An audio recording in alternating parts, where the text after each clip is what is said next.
Euzu billahi mineşşeytanirracim. Bismillahirrahmanirrahim. Elhamdülillahi rabbil alamin. Sallallahu ala Muhammedin ve alihi tayyibin tahirin ve lanetullah ala a'daihim ecmaîn. Allahumme accil ve likal ferec. Və məhdəviyyət mövzumuzun bəhs olaraq davamında digər xüsusiyyət imamda ki, imamın kiməsə beyyət etmək öhdəliyi yoxdur mövzusudur ki, yəni imam kiməsə beyyət eləməz. Belə bir boynunda da vəzifə yoxdur. Ki, bu haqda da bizdə bir çox rivayətlərdə izahlar, mənalar gəlibdir ki, onların bəzilərinə dəlil olaraq deyə yenə toxunacam inşallah.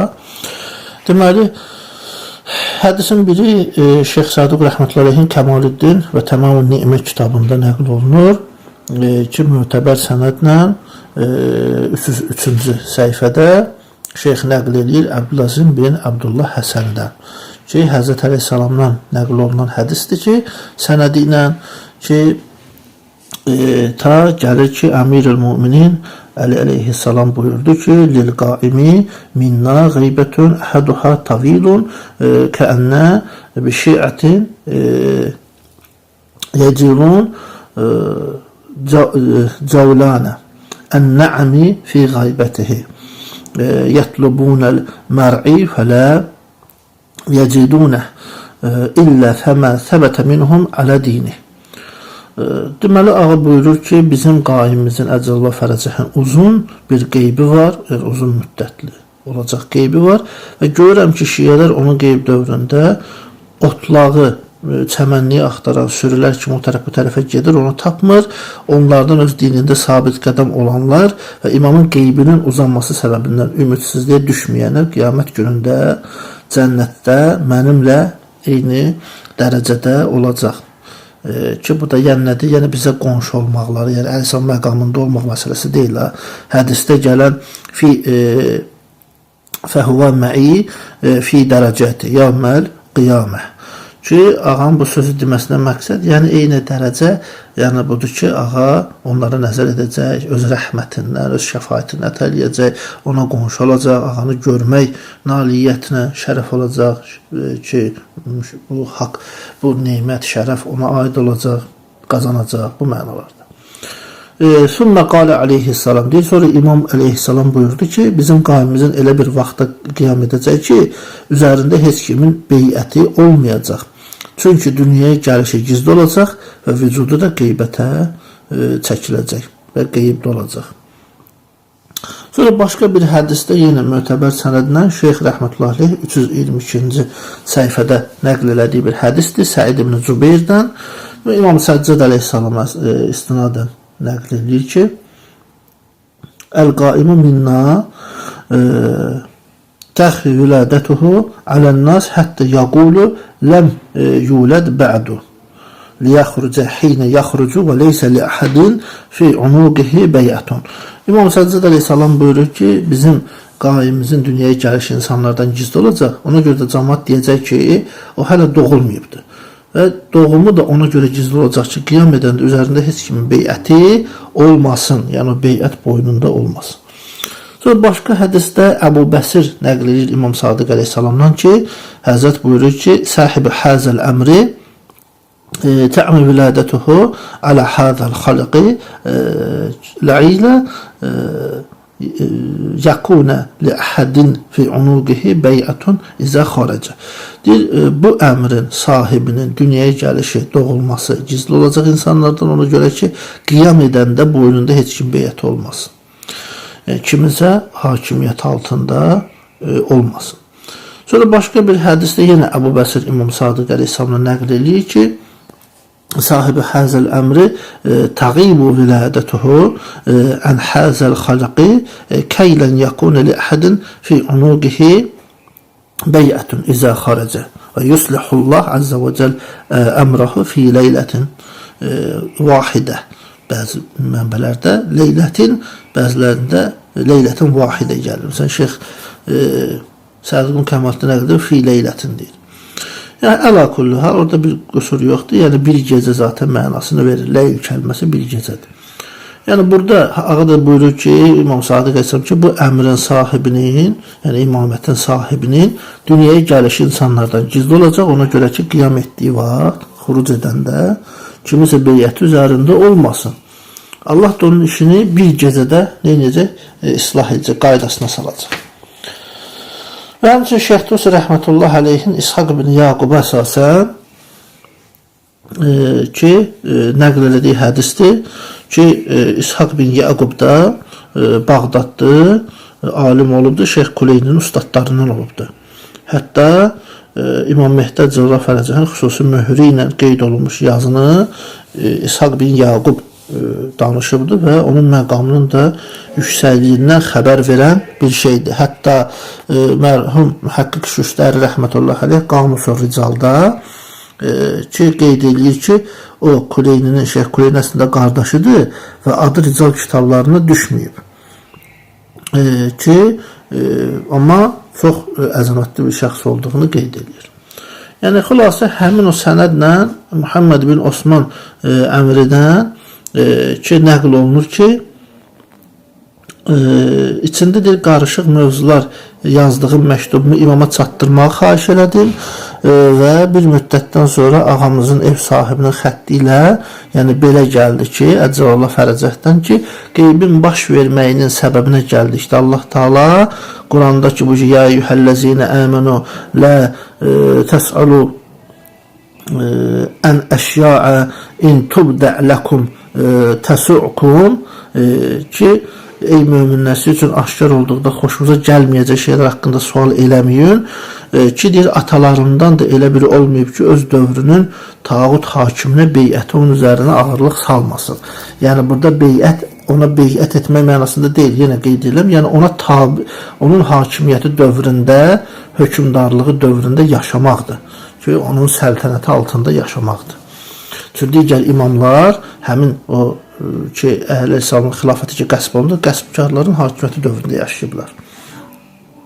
Və Ağa İmam Zaman Əcəlallah Fərəcə isə gəldikdə belə bir şey olmayacaq. Ki, onun boynunda elə bir hökm yoxdur ki, onların hakimiyyəti dövründə yaşayıb, hansısa hakimin hökmranlığının altında dolanıbdır və s. ilə axır. Və ağa da deyir ki, buna qeyd eləmək ki, həmin o ağırlıq elə bir yoxdur ki, atalarından, pak ata-babalarından ki, ağırlığı onun üzərində olması deyir. Amma mən qiyam eləyəndə və inni əxrucu hinə əxrucu və lə beyətə li əhədin minə təvağid fi unuqi deyir, mən qiyam etdikdə heç bir tağutun beyəti boynumda olmayacaq. Deməli, bu hədislər bizə aşkar surətdə göstərir ki, Həzrət İmam Zaman Əcəlallah Fərəcəhin qeybə çəkilməsindəki səbəblər var.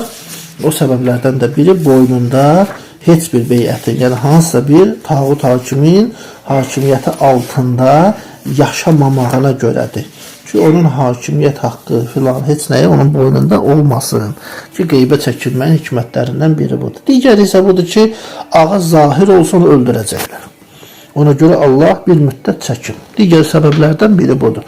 Məsələn, hədislərdə də buna toxunur. Məsələn, Kafidə Şeyx Kuleyn rəhmətli səhih sənədlə 340-cı səhifəsində nəql edir ki, Zürarə deyir ki, Səmi'tu Əbu Abdullah aleyhissalam yaqul. İmam Sadiq aleyhissalam belə dediyini eşidir.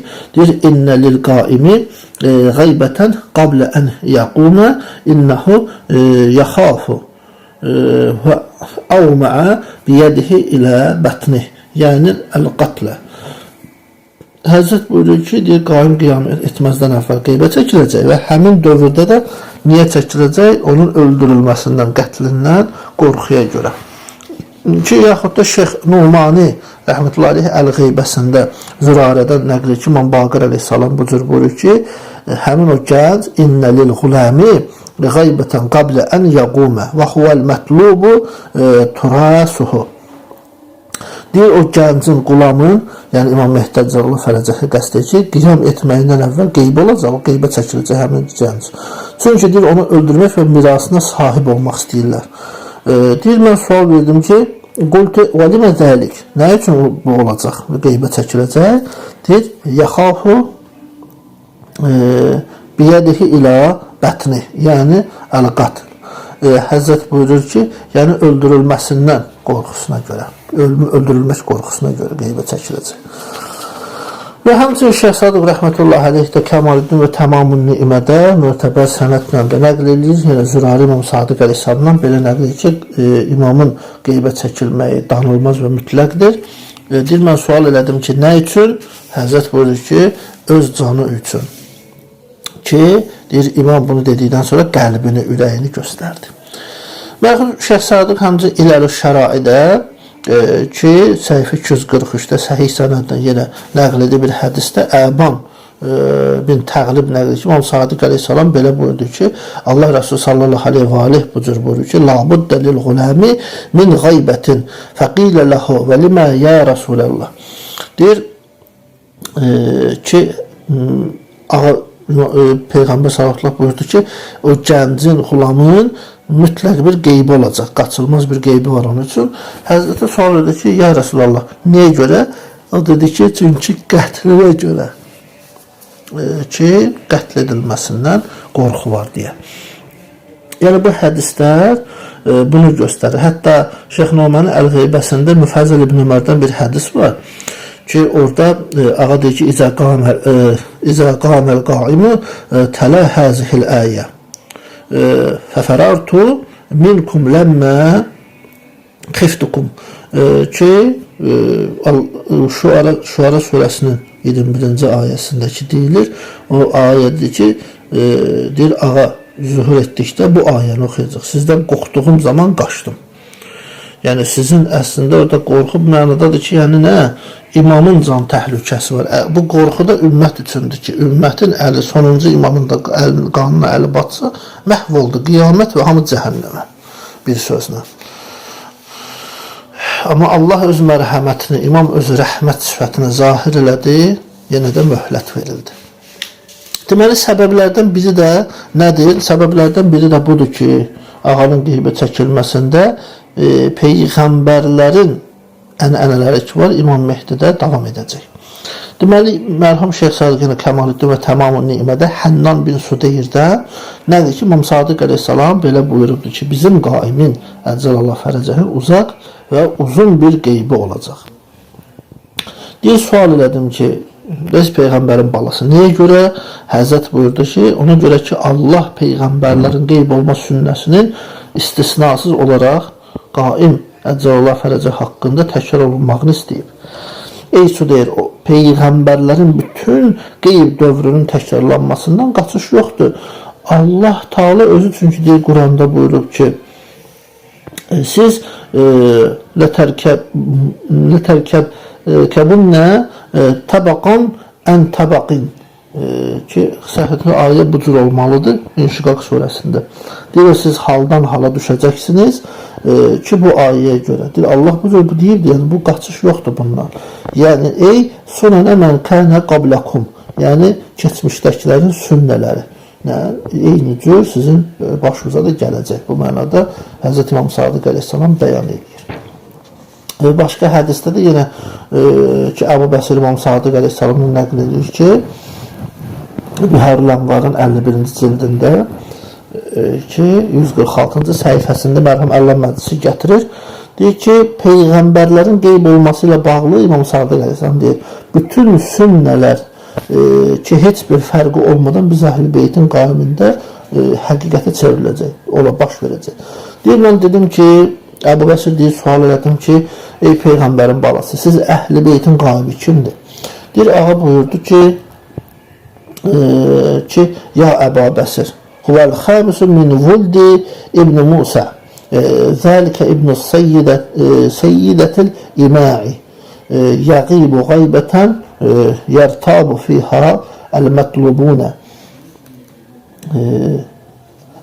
el-mubtilunə, sümmə yuzhirullah əzzə və cəl və yəftəhullah alə yədihi məşariqil ardı və məğaribihə. Deməli, Həzrət deyir ki, cavabındakı ey Əbu Bəsir, o oğlu Musanın 5-ci övladıdır və o kənizlərin xanımının övladıdır, kənizlər seyyidəsinin övladıdır və onun elə bir qeybi var ki, əqidəsi zəif olanlar şəkkə düşəcək, sonra Allah onu zahir eləyəcək, yəni zuhur edəcək və sonra yer üzünün şərqini və qərbini Allah onun əli ilə fəth edəcək. Ruhullah olan Məryəm oğlu İsa yer üzünə nazil olacaq, onun arxasında namaz qılacaq və yer üzü Rəbbinin nuru ilə nurlanacaq. Və yer üzündə elə bir yer qalmayacaq ki, orada Allaha ibadət eləməsinlər. Ki, niyə? Müşriklərin xoşuna gəlməsə də, ki, din mütləq şəkildə Allaha aiddir. Və yakunu dinu kulluhu lillah və ləv kərihəl müşrikun. Ki, hətta müşriklərin xoşuna gəlməsə belə, ikrahı olsa belə, din Allaha məxsusdur mütləq olaraq. Ki, bu bir digər əlamət və digər məsələ budur ki, həmin əlamətlərdən Allahın əmanətlərinin aşkar olması baş verəcək. Yəni, ilahi əmanətlər zahir olacaq. Məsələn, Kəmaluddin və Tamam-ı Ni'mədə Şeyx Saduq rəhmətullahi aleyh nəql edir ki, Muhammed bin Əbu Umeyrdən ki, İmam Sadiq aleyhissalama dedim ki, nə üçün Əmirül Müminin Əli aleyhissalam əvvəldən öz müxalifləri ilə döyüşmədi ki, müharibə etmədi. Deyir, Həzrət buyurdu ki, Allahın kitabında ayə var ona görə. Ki, Allah Teala mübarək Fəth surəsi 25-ci ayədə buyurur ki, əgər möminlər kafirlərdən ayrılsaydılar, onların kafir olanlarını şiddətli əzaba düçar edərdik. Deyir, mən də sual edim ki, bəs onların ayrılmağının məqsədi nədir?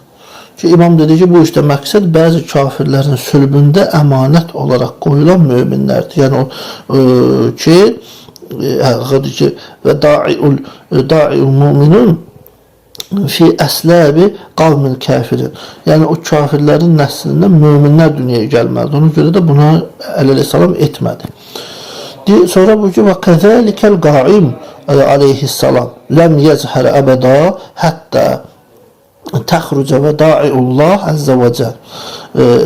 Ki, deyir, İmam Zaman Əcəllah fərəcəkdir, yəni bu cürdür. Allahın əmanət qoyduqları, yəni ki, o kafirlərin, münafiqlərin nəslindən gələcək möminlər zahir olmayana kimi, dünyaya gəlməyənə qədər ağa zöhr etməyəcək. Qiyam edəndə isə Allahın düşmənlərini məğlub edəcək və onları öldürəcək. Hamısına qalib gələcək. Və həmçinin başqa bir hədisdə yenə Şeyx Sadık rəhmətullahi aleyh Kəmaluddində 641-ci səhifəsində deməli, İbrahim Kərxidən nəql edir ki, o deyir ki, qultili Əbi Əbdillah aleyhissalam əv qalə ləhu rəculun. Deyir ki, İmam Sadiq aleyhissalama dedim, ya da bir kişi orada dedi həmçinin, əsləhəkəllah ələm yəkun Əliyyun aleyhissalam qaviyyən fiddin əzzə və cəl qalə bəla. Deyir, Allah sənə qüvvət versin. Ki, Əli aleyhissalam Allahın dində gücü deyildi mi? Deyir, imam dedi ki, əlbəttə. Deyir, sual elədir ki, bəs onlar Həzrət Əleyhissalam necə qalib gəldi? Deyir, İmam Sadiq Əleyhissalam dedi ki, Allahın ayəsinə görə. Deyir, sual elədir ki, bəs hansı ayə? Ağa Fəth surəsi 25-ci ayəni zikr edir. Deyir ki, Allah kafir və münafiqlərin belində əmanət qoyub, yəni övlad. Həzrət Əleyhissalam da atalarını öldürmədi ki, onların sülbünə qoyulmuş əmanətlər zahir olsun. Yəni, dünyaya gəlsinlər və əmanətlər ki, zahir oldu ki, o üzə çıxandan sonra onlarla vuruşdu, qalib gəldi. Deyir, bizim qaim də, Cəlal Fərəcəh də bu cürdür. Allahın əmanətləri üzə çıxmayana qədər zühr eləməyəcək. Əmanətlər zahir olandan sonra düşmənləri məğlub edib, onları öldürəcək. Ki, onlar həm qalib gələcək, həm də onlar öldürəcək, döyüşənlər. Deməli, imamət və rəhbərliyin ictimai həqiqətin gerçəkləşməsi şübhəsidir ki, imam və rəhbərin cəmiyyətdəki varlığına bağlıdır. Yəni, ona görə də İmam Məhdi Əcəllah Fərəcəhin uzun müddətli qeyb dövründə qarşıya da sual çıxır ki, onun qeybə çəkilməsinin hikməti nədir? Və qeybdə olan imamın cəmiyyətə nə kimi faydası var? Bu iki sual İmam Mehdi Əcəllah Fərəcəhin doğumundan da əvvəl, hətta İmam Baqir, İmam Sadiq Aleyhisselamın Əleyhisselamın dövründə də Əhl-i Beyt arıcılar arasında mövcud idi və imamların bu sualları verdikləri cavablar ki, bizim hədis kitablarında mövcuddur. Şeyx Tusin Əl-Qeybəsi, Şeyx Numan Əl-Qeybəsi, Şeyx Sadıqun rəhmətullah aleyhim əcməin, Kəmaluddin kitabı ki, bunlara biz müraciət edəndə bunları görürük. Və Həqiqətən də biz baxırıq ki, bunlar bu hədislərlə də biz o dəlillərin cavabını, yəni sualların cavabını dəlillərdə ələ gətirmiş oluruq ki, biz itminan, yəni aramlıq, rahatlıq tapaq. Ki, həqiqətən də, yəni İmam Zaman Əzzəllah Fərəcəhin qeybə çəkilməyinin hikmətini bilmək üçün bir neçə məqama diqqət etmək lazımdır. Ki, Quran baxımından İslamın ümumdünya ki, bir dinə çevrilməyi və bütün dinlər üzrəndə qələbə çalmağı mütləqdir və Allah Teala bunu Quranda da deyir açıq-aşkar. Məsələn, biri Tövbə surəsinin 33-cü ayəsində Huvəl-ləzi ərsələ rəsuləhu bil-huda və dinil haqq liyuzhirahu aləd-dini kullih. Ki, öz peyğəmbərini, rəsulunu hidayət və haqq dinlə bütün dinlər üzərində qalib etmək üçün göndərən odur, yəni Allahdır. Ki, bunu açıq-aşkar Allah bildirir. Və həmçinin İslam baxımından özünün və dünyanın taleyinin müəyyənləşməyində əsas rolu insan oynayır. Ki, Allah Quran-ı Kərimdə Rəd surəsinin 11-ci ayəsində ki, Bismillah, İnnəllaha la yugayyiru mə bi qavmin hatta yugayyiru mə bi ənfusihim. Allah özlərində olanı dəyişməyənə qədər heç bir qövmin müqəddəratını, təqdirini dəyişməz. Ona görə də İslam ümumdünya dinə çevrilmək, dini dəyərlərin cəmiyyətdə bərqərar olması hər şeydən əvvəl insanların seçiminə, əməlinə bağlıdır. Yəni Allah bunu məcbur eləmir. Əgər məcbur eləmək istəsəydi, elə Peyğəmbərin dövründə eləyərdi. Niyə? Çünki hətta Quranda Yunus surəsində ayə var. Allah deyir ki, وَلَوْ شَاءَ رَبُّكَ لَآمَنَ مَنْ فِي الْأَرْضِ كُلُّهُمْ جَمِيعًا Əfəəntə tukrihun nas hətta yakunu mu'minin. Deyir, əgər sənin Rəbbin istəsəydi, yer üzündəki bütün insanlar iman gətirərdi. İnsanları iman gətirməyə məcbur eləmək istəyirsən ki, onlar iman gətirən olsun. Yəni Allah demək istəyir ki, bunu heç kim eləyəməz, məcbur eləyəməzsən. Allah elə istəsə əvvəldən eləyərdi. Deməli, digər mərhələ isə budur ki, İmam Zaman Əzzəllah Fərəcəhin İslamın ümumbəşər dininə çevrilməyində xüsusi bir rolu var. Ki, deməli, qeybə çəkilmək məsələsində bax, bunlar çox mühüm bir amillərdir. Ki, İmam Mehdi Əzzəllah Fərəcəhin İslamın gələcək tarixindəki o rolunu edəcəyi vəzifəni açıqlayan hədisləri biz baxsaq, görərik ki, İmam Zaman Əzzəllah Fərəcə İslami dəyərləri dünyada ümumbəşəri səviyyə çatdıracaq. Ki, bu da belə bir ilahi şəxsin ən sonuncusudur. Ki, təbiidir ki, bunu da nə eləmək olar? Bütün şeytani gücləri də yalnız həmin o ilahi rəhbər aradan apara bilər. Yəni, mahiyyət olaraq budur. Və imamın da qeybə çəkilməsinin hikməti ki, biz bunu danışdıq, hədislərlə də bəlli oldu ki, həqiqətən də imamın qeybə çəkilməsinin mahiyyəti var ki, din ümumbəşər dinə çevrilməlidir, insanların təmizlənib ayrılmasıdır və lazım olan ictimai vəziyyətin, şəraitin yaranmasıdır və bu da ki, baş verdikdə imam zahir olacaq. Hətta o zühurun, qeybin daha doğrusu tam mənasının izahı əslində zühurdan sonra baş verəcək. Hətta bunun haqda hədisimiz var. Məsələn, İmam Sadiq əleyhissalam bir mübarək hədisində deyir ki, İnnə vəchəl hikməti fi zəlikə lə yənkəşuhu illə bə'də zuhur. Deyir, bu qeybin, yəni bu işində qeybin hikməti yalnız ağanın zuhurundan sonra bilinəcək. Necə ki, Xızırın gəmini deşməyi və uşağı öldürməyi və divarı inşa eləməyi, bina etməyi, tikməsi ondan ayrılana kimi Musaya məlum olmamışdı. Yəni, bu da o cürdür ki, qeybin haqqında məlumatlar var, amma tam kamil hikməti, bəyanı zuhurdan sonra bizə bəlli olacaq. Buna görə də ki, hikmət əslində bizim nə qədər bildiyimizlə hal-hazırda kifayətlənməkdir, amma ən azı cavablarımız da kifayət qədər və tam qane edicidir ki, bununla insan bilsin ki, imamın qeybə çəkilməsində mənalar nədədir. Vəlhamdülillah Rabbil aləmin.